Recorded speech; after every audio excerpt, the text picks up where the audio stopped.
Bonjour, aujourd'hui c'est le 27 décembre et j'espère que vous avez eu un Noël magnifique. En dépit de la situation, bien sûr, qui n'est pas très facile pour beaucoup.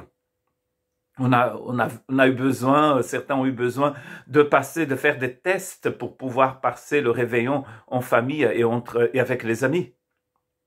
Je voudrais continuer, donc, après ces fêtes de Noël, continuer à méditer dans la lettre, dans le livre de Proverbes. Et aujourd'hui, je voudrais lire avec vous dans Proverbes 16, 24. Les paroles agréables sont un rayon de miel, douces pour l'âme et salutaires pour le corps. Les paroles agréables qui vont bénir ici, pas seulement à l'âme, mais aussi le corps. Très intéressant de penser que la santé de votre corps dépend aussi de la parole qui sort de votre bouche. Ici, bien sûr, nous ne parlons pas seulement de la bénédiction que cela apportera aux autres, mais surtout à nous-mêmes, comme nous allons voir à la fin de cette méditation. Dans Proverbe 12, 18, un texte qui est très connu de nos méditations, tel qui parle légèrement, blesse comme un glaive, mais la langue des sages apporte la guérison. Nous pouvons utiliser notre langue comme une épée pour tuer, mais nous pouvons l'utiliser aussi comme un instrument qui apporte la guérison. Quand nous sommes disciples du Christ, nous allons apprendre à parler comme le Christ. Et nous allons être entourés de personnes qui voudraient être avec nous, passer du temps avec nous, et comme nous allons voir dans un texte de Proverbes, être notre ami. Pourquoi? Parce que nos paroles apportent la guérison. Elles ne sont pas comme une épée qui tue, mais une parole qui apporte la guérison. Ça, c'est le cadeau le plus précieux que nous pourrions avoir en cette fin d'année, c'est d'avoir notre cœur complètement transformé pour que nos paroles puissent porter la guérison. On ne peut pas porter la guérison avec les lèvres si notre cœur n'est pas changé.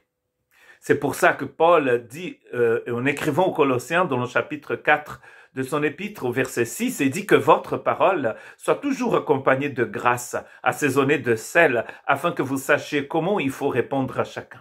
Que notre parole soit accompagnée de la grâce de Dieu. C'est la même grâce qui a touché notre cœur, qui a touché notre âme. Donc du coup, elle a touché aussi nos lèvres et nos paroles sont accompagnées de sel. Ce sont des paroles agréables. Ce sont des paroles qui apportent la guérison, comme nous avons vu dans le livre de Proverbes.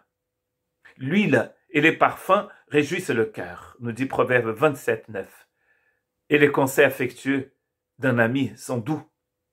Les conseils qui sortent de la bouche de quelqu'un que nous aime sont doux, d'un ami, pas de l'ennemi. L'ennemi ne vaut pas, ne veut pas que nous soyons bien.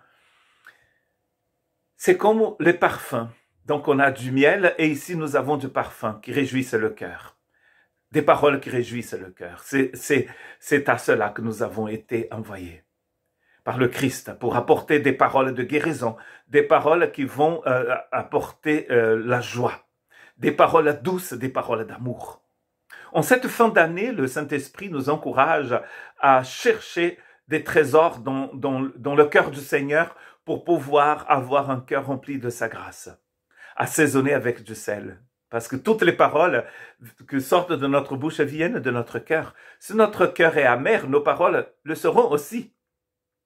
La mort et la vie sont au pouvoir de la langue. Quiconque l'aime en mangera les fruits. Très intéressant. Nous allons manger le fruit de nos paroles. Elles bénissent ou elles maudissent. Elles tuent ou elles apportent la guérison. Mais si elles tuent les autres, c'est parce qu'elles nous a déjà tués. Que Dieu ait pitié de nous.